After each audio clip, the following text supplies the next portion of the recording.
Thank you very much, Mateus, and welcome all to the last session of our webinar today. Joining me is Scott Sinclair.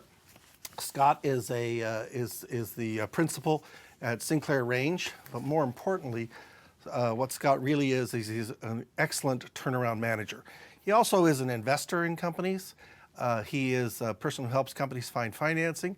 And Scott has actually, over the years, acquired a number of companies and turned them around, and as an operator of businesses as well, which puts him in a bit of a unique position to comment on most facets of the turnaround sector. As a reminder to folks, if you have questions, you can post them up in the chat or save them for the live question session after the program is completed. I'm going to start with a little bit of a conversation around the sort of the current economic outlook. Right. And it's interesting because if you look at what Oxford Economics or McKinsey or the Conference Board of Canada or IBIS World are saying in their last and most recent reports, they're all saying that there was, particularly in the U.S. and somewhat in Canada, GDP growth in the third quarter of this year. But their forecasts, tremendous growth. Yeah, they're very concerned about the fourth quarter and going into 2020. You've got issues in the United States with the election and a change in government, which will bring a change in strategy around how they address COVID and lockdowns. You've got businesses that have been on lifelines that are now concerned, according to the surveys, that it's going to be more of a W. So, Scott, do you see anything in addition to that in the economy that you? Yeah, David, I just want to say first, thank you for having me. And I know I'm the only outside of Gowling WLG person here for the keynote in particular, but you guys do a great job. I love doing these Gowling webinar and sessions, and thank you for listening. You know, the audience here is bankers, is lenders in particular. I'm sure there'll be other people, but that's the general target. And I think you really need to separate out what's going on with COVID and the pandemic and politics and what's going on with business.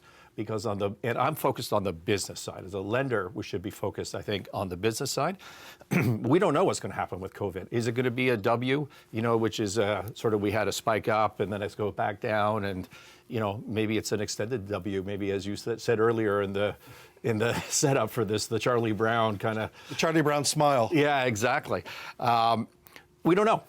We don't know. That's the answer. There's uncertainty, but there's not uncertainty in business, because this has been going on for 9 months. And if you don't know how COVID impacts your business, how rotating lockdowns and social distancing in a restaurant environment, for example, whether you can only be outdoor or indoor, if you don't know how that impacts your business by now, you've got serious trouble. Like, the impact on your business is not uncertain. You've got a group of businesses that are in real trouble. Like restaurants in Toronto. We're doing this show's taking place in Toronto, Ontario, where it gets cold, right? So you've got the patio, but the patio season's over. What's going to happen? Are we going to allow to have indoor diners?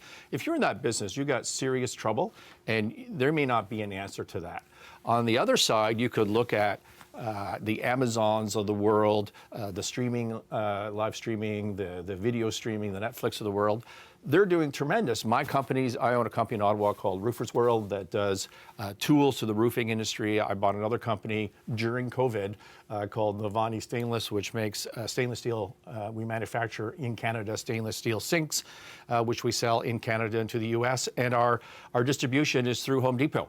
We're up 30%. So we've got the businesses that are in real trouble from COVID. We got the businesses that are really up because of online spending or home renovations or what have you.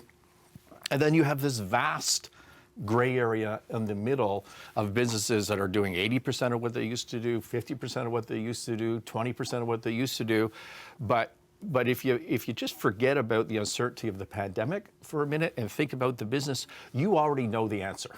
You know the answer. And if you haven't adjusted your business for the realities, then you're in trouble. You've had 9 months. Yeah, you should have done it. There are a few other shoes yet to fall, though. Sure. And one of them is, you know, what the government does with its support programs. I mean, the conventional wisdom now is that government support can't continue indefinitely because the government can't write a blank check because it discounts the future of the country immeasurably. The other is that the Superintendent of Financial Institutions has actually made some very conscious decisions about relaxing the requirements with respect to management and control by banks of their troubled company portfolios. In other words, the test for what is a troubled loan and what becomes impaired capital. If you get the, and I guess the open question is, and this is not about politics, but we have to ask it, is if you get the double whammy of a retraction of government support, combined with the capital adequacy requirements for financial institutions being tightened back to normal, just back to normal, where does that leave both the lenders and the companies in those circumstances? So even if they had a plan for the last 9 months and they had solved the problem, where does it leave them going after that? If the lender had a plan, or if the borrower had a plan? Well, look, if you went past 2 or 3 months as a business relying on government programs and subsidies and not adjusting yourself and adjusting your business to deal with the new realities and dealing with that government subsidy as like a bridge, right? I mean, how could that go on forever?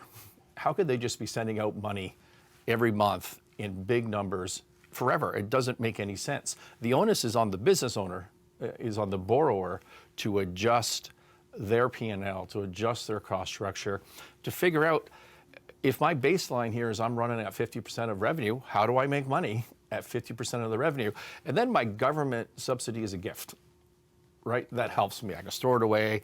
I can make changes to my business. I can double down on direct to consumer or some sort of digital strategy. We'll talk later about leapfrogging the competition during this turmoil. But nobody built their business plan on government subsidies. What they did was they failed to make an adjusted plan for COVID reality, and they've been surviving because of these government subsidies, and they can't last. And again, we can't predict how long they're going to go. Are they going to be gone in December? Are they going to go for another year? I have no idea. You have no idea. The governments have no idea, right? It depends on the politics. Who gets elected? What's the Congress going to be? Nobody knows the answer. Anybody who tells you they know the answer for that is wrong. They don't know the answer. So what do you do as a business leader? As a turnaround leader, operating in crisis, operating in uncertainty, you have to take a position. And your position has to be, I don't know what's going to happen with the government. I'm going to come up with an adjusted plan to survive on my own. And that sort of leads me to, what's the difference between good management in a non-COVID environment and good management in a COVID environment? What's key to that in your mind? That a lender would look at if the lender was evaluating a borrower's viability. Right. So if you're a lender at a bank and you're on the special loan side, you're used to seeing this. What you find is that a management team that was terrific in the normal times, and then you hit a recessionary period, or you hit a crisis, or whatever it is, they lost a major customer, or the Chinese imports blew them out, or whatever it is, all of a sudden that management team isn't the right leadership team to deal with the troubled company, right? And I call that, you need a turnaround leader. You need a turnaround leader for turnaround times, for troubled times. Well, we're in troubled times, okay? So what is a turnaround leader? And it's really a difficult thing to define. It's one of those things, I think you were saying it before, that you know it when you see it. Yeah, you only know it when you see it. Yeah, and I view that in the negative, is that I only know it when I don't see it, right? Because you see management teams that aren't adapting to things. And so I fear that the special loans people know that, but maybe the frontline lenders and the people on the other side of the financial institution of the bank, they don't see that every day, right? And so if I were going to hammer home a point on this, is that troubled times require turnaround leaders. And what do turnaround leaders do? They tell the truth and they don't spin. They admit that they're in trouble. That's number one. Because if you can't admit that you're in trouble, you can't make the hard decisions. Because in times of trouble, in a COVID crisis, you have limited resources, which means you need to set priorities as to what you're trying to accomplish, right? And you need to allocate those resources. How does a lender know when they're not hearing the truth from a manager? So we see it all the time in our industry and in Right. our business. But how does a frontline lender know when they're not getting the truth? Is it as simple as there's no change, it's all status quo, the cash flow looks like a modified version of an existing cash flow without any sort of acknowledgement of the severity of the issue? I always like the my 3-pitch approach to this. I discuss with my companies and my management teams.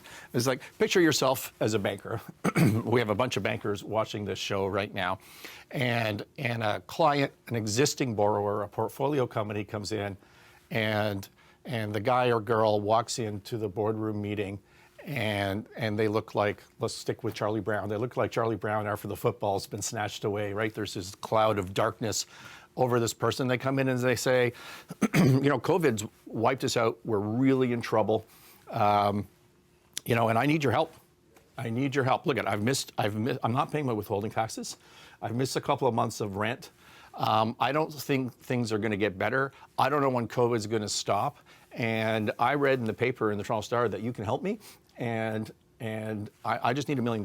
That's I need a holiday on interest, deferral on principal payments, okay. and I need another $1 million in working capital. No, but the victim mentality of this particular pitch doesn't think ahead to I need a principal holiday. What they say is I need $1 million, right? And if you don't give it to me, not just my withholding taxes, I'm going to miss payroll, and I'm not going to be able to keep my landlord happy, and I'm not going to be able to pay myself, and I've got kids and a wife at home, and so Mr. Banker, Ms. Banker, I need your help, right? And that is not a turnaround leader. And then you've got, that's one out of my 3 pitches, and then the other one is the salesman, everything's the hockey stick type pitch, which is, I got great news. I know we're in the middle of COVID, but we used to be a tier 2 automotive manufacturer, and now we've switched our entire business plan. We're focusing on PPE, and it's going to be huge.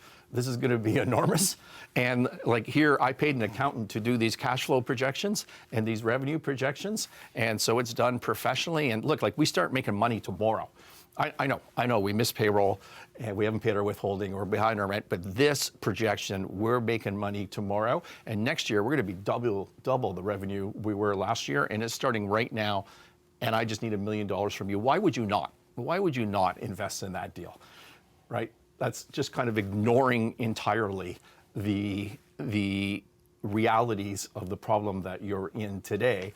And so you've sat through 1 million pitches as counsel for the bank side. You hear both of those extremes all the time. I hear those extremes all the time. I have clients. I spend a great deal of my life coaching clients to not do either of those things. Here's what a turnaround leader says. A turnaround leader says, this COVID thing has been absolutely terrible. It's been terrible for us. It's been terrible. It's transformed every business on the planet, right? Including you at the bank, I suspect. Right? It's transferred that. We're down in revenue. We were running out of money. And I don't know when that's going to change. But here's what I've been able to do during this 9 months. I was able to cut my overhead dramatically, mostly through, I got rid of some excess stuff and some real estate, and I cut down on my management team and my middle management. I tried to be a lot more lean. I've cut my own personal salary. Sorry if I'm hitting the mic there. I've cut my own personal salary, and I have asked my senior management team to take haircuts to help out the cause. I've leaned on my supply chain, and I've leaned on my customers to help my cash flow. And I've found a rich uncle, and I found a rich uncle who's going to put in $1 million under certain conditions. And I've created my tools. I've got my rolling monthly business plan here and my 13-week cash flow that you guys can look over. And Mr. Banker, Ms. Banker, here's what I need from you.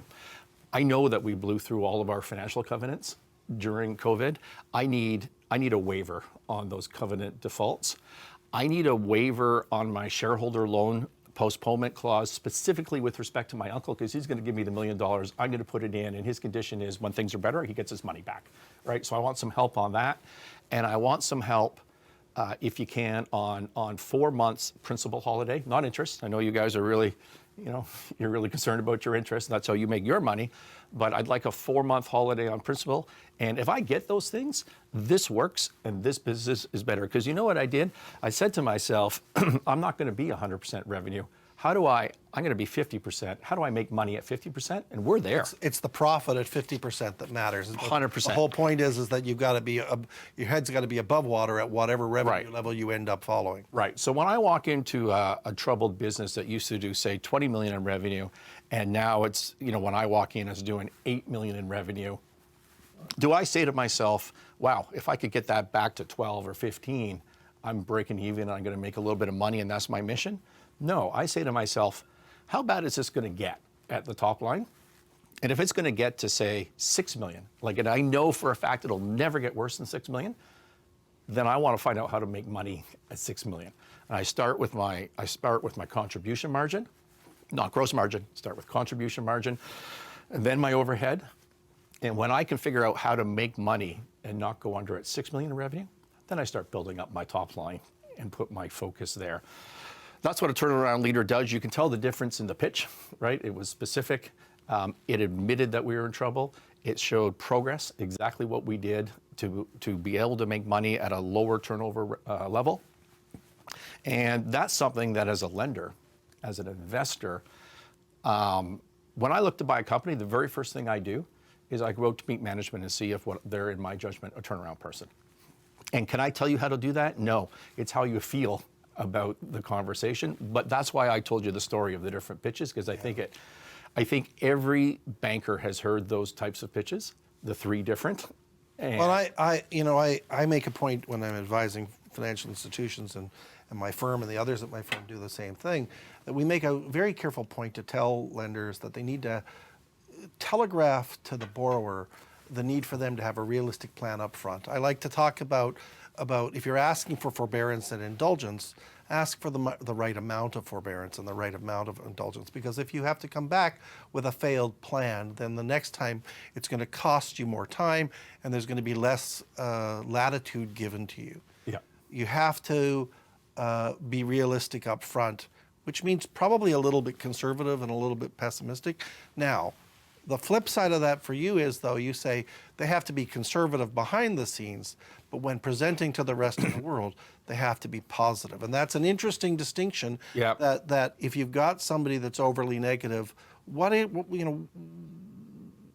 it that does to the dynamic between the lender and the borrower? Because you've got a really strong view on that. Yeah, I kind of reject the premise, not your premise, but the thought of this. Here's my 3 scenarios, my positive, my, middle ground, and my worst case. I don't like any of that stuff. A turnaround leader speaks the truth as bluntly and as realistically as possible. They don't throw up their hands and say it's all over. They take ownership of the problem is a big one, right? So don't throw up their hands and say it's all over. They don't have the pie in the sky, ignore reality. They come out with this has been really tough. Here's all the bad things that happened. Here's the mistakes that our company made. We didn't react to this perfectly by any means. Here's the laundry list of things that we did wrong. Now, why do you do that? Do you do that to be negative? Do you do that to be conservative? No. You build that this is from the borrower's point of view, because you want to persuade your stakeholder that you get it and that you've made changes. You want to persuade, and it's not just the bank stakeholder. You need to persuade your management team. You need to persuade your employees. You need to persuade your suppliers. Every single stakeholder. And your customers. Of everybody. Every single stakeholder of the business needs to know what you're doing and what the direction is. I call it winning momentum. But there's a transparency to that. And well, what it does is, from a persuasion perspective, it's a little bit of what they would call in that business pace and lead. It builds trust. Right? Because as a lender, if you're hearing me say, things were terrible, here's all the things that we did wrong, you're just going to sit there and nod your head. And if I say right up front, I get it. I haven't paid my withholdings and that impacts your security. I understand that. And that's not acceptable to me or to you, I'm sure, but to me as well. I understand the problems that I'm causing you. And you just say it up front. Well, then the person hearing that, they go, okay, this guy gets it. Not only does he get it, but he's come forward with a plan that looks really good, right? There's been tangible action items there. So I don't think of it as positive and negative. I think it as if you don't build trust between yourself and the stakeholder as a company, then nothing else matters. And you see this in your business in restructuring, you see this all the time. You see the people that ignore the reality, that they hide, that they go on vacation. They're not making any sense, right? They do all these things. And if the lender doesn't trust you, okay, and I don't mean open the books and do whatever you want kind of trust, but doesn't believe that you actually understand what's going on and you stop being a victim and now you're going to take ownership of your problem, then nothing else matters in that discussion. That's been my experience. Our audience is looking at this and they're saying the topic for today was, dealing with COVID-19 liquidity issues. Yeah. It's really interesting because we haven't talked about one actual financial tool yet for dealing with COVID liquidity issues. There's all the levers that you can pull. Yeah. And in a sense, none of them matter if you don't have the right leadership and you don't have the right perspective. Exactly. And so that's a threshold that's actually far more important to evaluate. And I like to say it, and bankers say this all the time to us, we don't lend to companies, we lend to people who happen to be running companies. And that point is a really, you can't lose sight of that point because the company's in trouble. In terms of... you need to double down on that point. Right. Because the company's in trouble. And you need to recognize that the management team from 2 years ago when things were awesome caught in the office may not be the same management team. Some of the greatest turnaround stories that I've witnessed over time and not necessarily been involved in were ones where the turnaround professional or an existing leader in the company literally slept in the factory until the problem was solved. They showed people and they got the buy-in from their employees and staff and their stakeholders because they were putting it all on the line. And leaving nothing on the bench. Every turnaround that I've gone to, whether I owned it or whether I was hired as a CRO, interim executive, CEO, CFO, whatever, people always say, "Oh, you're going to come in, you're going to beat us up, you're going to, really whip us into shape." No, that's not what I'm going to do. What I'm going to do is I'm going to focus on the positives, and I'm going to double down, and I'm going to just have a small win every day until your whole team figures out that winning is the normal thing when they wake up in the morning. Losing is not the normal thing. And that's just so huge for every turnaround. And which doesn't mean that you ignore reality and you don't have to cut costs and you don't have to restructure your balance sheet sometimes. But if you're a turnaround leader and you're focused on a spreadsheet of 800 line items of things that went wrong yesterday, you're losing. Well, what rings most true to me about what you're saying is that the solution is not going out and finding a stopgap loan or some kind of financing. The solution is actually to recalibrate your business to make a profit at a new level of volume. 100%. And so I would say that in turnarounds, you need liquidity. This is a liquidity discussion, according to that board up there. And so you need liquidity. And for me, I live a little bit in the asset-based loan world as opposed to the commercial side, and availability is everything. I could care less about the cost of capital. Right? I used to say back in the days when especially high yield first secured ABL products started hitting Canada, and there was an 18% price tag to that. I would say to my clients at the time, don't think of this as 18 because I was like, we can't survive on that. Well, you're right, but you're in trouble, and your normal interest rate was 8%, so 18% is a 10% premium on, say, a $10 million loan is $1 million fee for 1 year to save your business, and you get all the availability you need without dilution. Like, would you not do that? If it cost you $1 million to have enough cash to fix your problem, would you not take that deal? Well, of course I would, right? And so that's why that product was so powerful to me. Just another restructuring cost. To me, exactly. To me, it's all about availability, but you have to fix the problem. Right? Because if you go into which is lost on a fairly large segment of the business community. 100%. This is your point. This is your point. Is you can't. It's not just about getting the next bit of cash, which is an endless treadmill kind of thing to be doing. You need to take that cash and fix the problem. Because if you don't fix the problem, you can't pay the cost of There's a capital. difference between treading water and swimming for sure. Yeah. Yeah. So to switch gears a little bit, let's talk about some of the tools that you use to manage a liquidity crisis. You've already mentioned them. You know, the one that we most typically see used is the 13-week cash flow. Correct. And you have a view on that as well. Well, look, there's two tools. So we do this for every company. It doesn't matter if it's if we're consulting or we own them. It doesn't matter if the company's doing great. Okay, we have two financial tools. Okay, and number one is your rolling financial model, which is a balance sheet, an income statement, and a cash flow. If you're an accountant, it's not really a cash flow; it's more of an old school statement of changes. And we do it monthly out for whatever the relevant time period is. If you're trying to get refinancing and restructure a troubled business, and your refinancing is a 3-year loan, well, your model better go 4 years, right? and if you have longer instruments, your model better go longer. If you have shorter instruments, like it's kind of a combination of the instruments you're putting into it, but also the turnaround cycle of your business. If it's a 6-month turnaround, you can do something shorter. If it's a 2-year turnaround, which is more norm, right, you need something longer.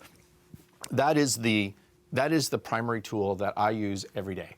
Okay. Now, the second tool which you referred to, and we do it on every company, I force it to be done on every company, is the 13-week cash flow. This is one statement as opposed to 3 statements, and it's just what I'm going to collect this week and what I'm going to spend this week equals my change in cash. Your cash right? position. As simple as that. Now, why do we do that, and why did you make that little comment about I have my view about this? Well, the insolvency business, and the formal process, judges included, bankers, this is the tool that they rely on. After it's filed with the materials, after it's handed to the banker, does anybody ever look at that again? I don't know. I don't think they do. I know that I can tell you for a fact, from a corporate perspective, when you build a 13-week cash flow model, things start repeating themselves in 4 to 6 weeks, right? You've learned what your overheads are. You know what your collection cycle is going to be on revenue. You know what your payroll is. You know when you have to pay withholdings, and so it all kind of fits into its right week. I think there's 2 types of 13 weeks. One is the one that people put in place and then basically ignore and do what they can. And it may or may not be a realistic assessment of what the next 13 weeks looks like. And the other one is one that gets adjusted every week, slightly adjusted for the, and there's a constant negotiation. You have to adjust it. We, in our sector, from the lender side, we like the 13-week because we stick it on the back of a forbearance agreement and we put defaults connected with it. Correct. But does that work in this environment? Or does it work ever? I mean, you may want to find a way to create a default from a legal perspective, but all I can tell you, I've been doing turnarounds for 30 years. I don't know how many companies I've been in, but I bet you it's a lot, right? It's a lot of companies of all different sizes. I will tell you that never once in my life have I seen a management team manage to the 13-week cash flow. They prepare it, they learn about it, and I want them to prepare it because the whole value add of a financial model is to learn the thinking and what the drivers are. Okay, so I want you to do that. I want to track a variance because someone like you is going to ask me about a variance someday, and I need to have an answer. Interestingly, right? our reason for wanting to have the milestones or the triggers associated with the variance is really largely because we want to have a a It's not that you want to trip it up and throw it into liquidation. Well, maybe it's but that's if the explanation is bad. Right. But it's an opportunity to explain what in your first assumptions weren't correct, which goes back to my conversation about being realistic up front and your conversation about being forthright and 100%. and honest. Right. So borrowers do not manage to 13-week cash flows. That's just a fact. That doesn't mean they shouldn't be done. That doesn't mean they shouldn't be in the forbearance agreement. Think of it this way. I just talked about, to me, availability is everything. Getting that money in is everything, but then you need to have a turnaround plan, and those are 2 different issues. The 13-week is your short-term cash flow availability, okay? The rolling monthly model, the business plan, is the turnaround plan. That's the turnaround plan. The 13-week is not the turnaround plan. The 13-week is for the industry in general, and it's to monitor against like a financial covenant.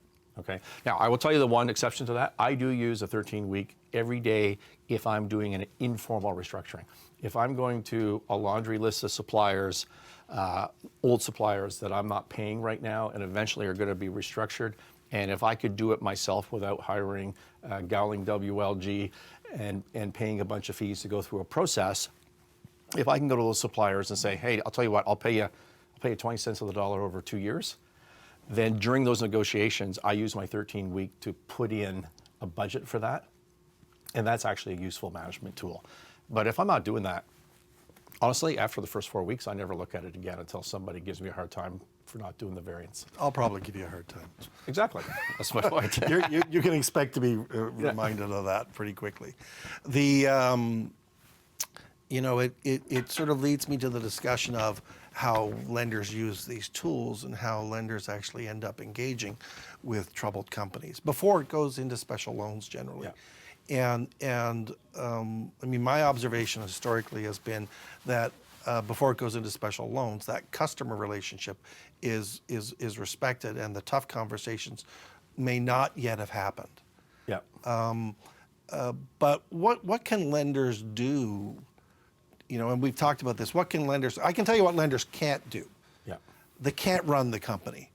They can't tell the company to do very specific things. Yep. They particularly can't tell the company not to pay their customers.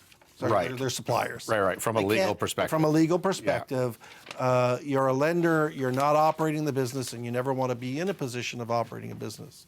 So given that restriction, what have you seen lenders do that's been really effective in starting a dialogue with a borrower that may not have been really in the right place at the beginning of the conversation? So I just want to take one step backwards for a moment to the model. Sure. But along the lines of the question that you just asked, because I always find it interesting when we prepare a model. Here's an inside secret on preparing a business plan financial model, is that every business, there's lots of nuances and there's details and the things you can get wrong, but every business boils down to 3, 4, 5 key metrics. That's what drives the model. There's always, again, there's a million little sensitivities, but the low-hanging fruit, the key drivers, it always boils down to 3, 4, 5 things, tops, okay, that are the materially sensitive assumptions. So what would they be in a manufacturing firm? They would be direct material percentage, that assumption, okay? Direct labor percentage, fixed cost overhead, and collections. Like when you collect your AR. Like those are an example of 3, 4 assumptions, and the rest of the model almost doesn't matter. Okay, you put it in, but it really doesn't matter. So as a lender, as a banker, I find clients and borrowers don't really understand that. They build a plan as part of the process that they have to go through. They try to learn from it, but it's not that focused. And as a lender, you could really help yourself and your borrower by asking what those assumptions are and then tracking them. If someone tells you, I did a food turnaround that was a great success about 2 years ago, at the end of the day, my direct materials were about 56% of revenue. Nothing else mattered in the business. If I were a lender or investor, I would track that like every day. I would track that percentage every day, because if I save myself 1% or 2%, the whole business turns around, right? Which is precisely what we were able to do. You could do that, by the way, by raising your prices 5%. If you're not price sensitive. So as a lender, there's something that I find that lenders kind of miss, and that could be a real value added not only to themselves but to the borrower as well. But that's not what you were asking. What you were asking was, sort of in that conversation with borrowers, without getting too active, how can bankers help? And to me, it boils down to clarity. I actually made some points on this. What were they? Clarity, advice, and persuasion. And clarity is my huge one.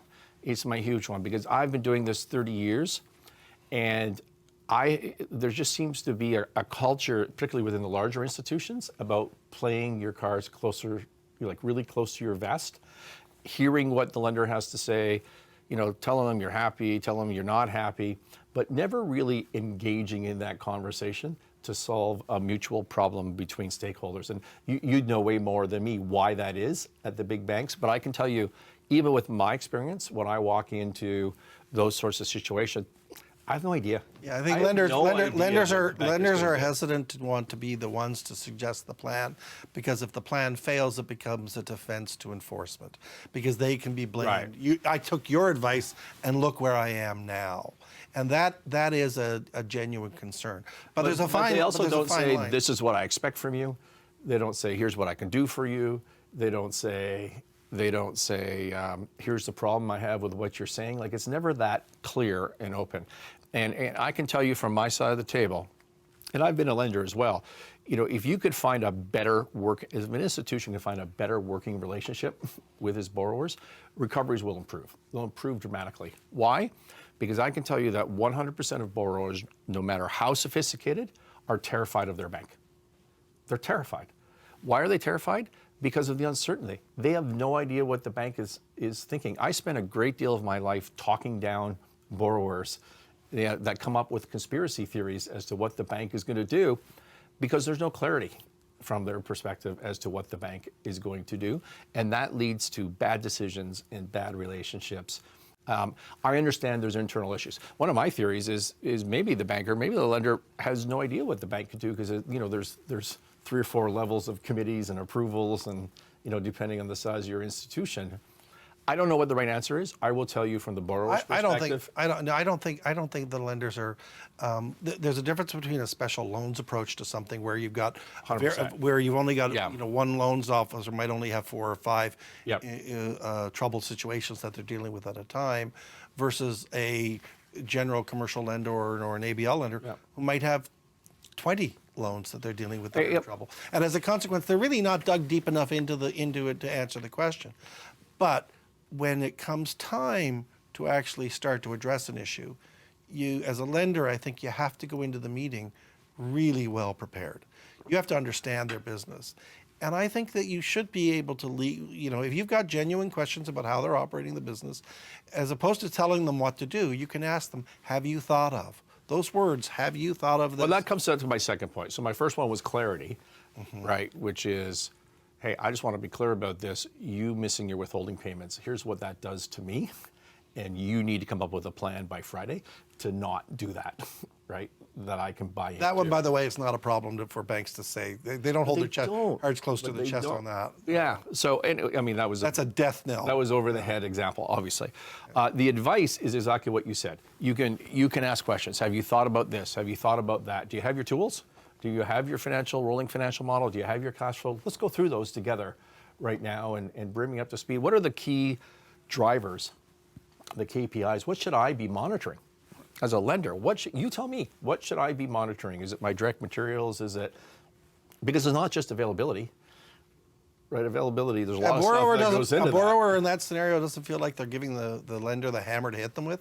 What are your 3 big KPIs? And then you give it to them, and then the next thing you know, it's turned around on They you. absolutely do, if you have created a culture and a relationship Trust. where there's no trust and there's no clarity. If a borrower walks in to see, and I don't care if it's a special loans or a normal account lender, if they've got some trouble, and they walk in to see their banker, and they have no idea how the banker's going to react, and they have, they want, like, is this girl going to shut me down, right? Or they throw me into bankruptcy. Like, they don't know what that means. See, I think They're fearful of that. I'm of the view that the relationship with the lender started a year before, or 2 years before, and it was formed. That if you treat your lender like a commodity for 4 years and then you get into trouble, you're probably going to have some chickens come home to roost. Sure. And that leads me to the next thought, which is, at that point, sometimes even if you're a good turnaround manager in your business, if you've got a broken trust model with an institution, sometimes bringing an outsider in to run that conversation for you and to bring a fresh perspective on it and to be very honest with you while also being very honest with the lender. So I think lenders can also prompt the hiring of a turnaround professional. And Right, the number of borrowers that come to that haven't hired a turnaround professional by the time a loan gets into a special loans environment is astounding to me. And turnarounds start in the early stages of a problem. Now, we were given no warning about COVID, right? But if I were a troubled company on COVID, one of the first things I would have done was I would have gotten somebody on retainer, at least for a light conversation about how to approach my lenders if it wasn't something that I did every day in that scenario, just like a life coach for a crisis. Yeah. Yeah, I agree with that. I mean, I came up with 3 points for this question, which was the clarity and advice we talked about. My third was persuasion, which is just more of a heavy-handed form of advice in this context. And the persuasion side of this is, look, I don't think you're I don't think you guys are up to the job, and we'd like to support you, but we're not going to support you unless you get an advisor in or a shakeup or make some changes, and you need to communicate those changes to me so we can make the proper decisions. But I'm just telling you right now, what you got going on isn't working for us. Right. That's persuasion. Right. That's the I know when it looks wrong. Yeah. And feeding that. Exactly. Well, a lender's, it's fair game for a lender to look at them and say, I think you're out of your scope, and I think you need to get some help. 100%. And if you don't get help, I don't know how you get around this, because we need you to get help just for our circumstantial guarantee of trustworthiness. Right. Correct.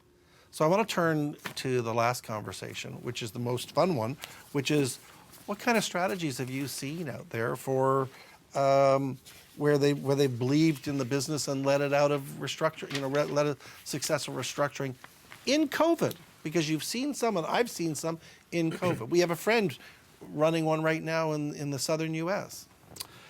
Yeah. So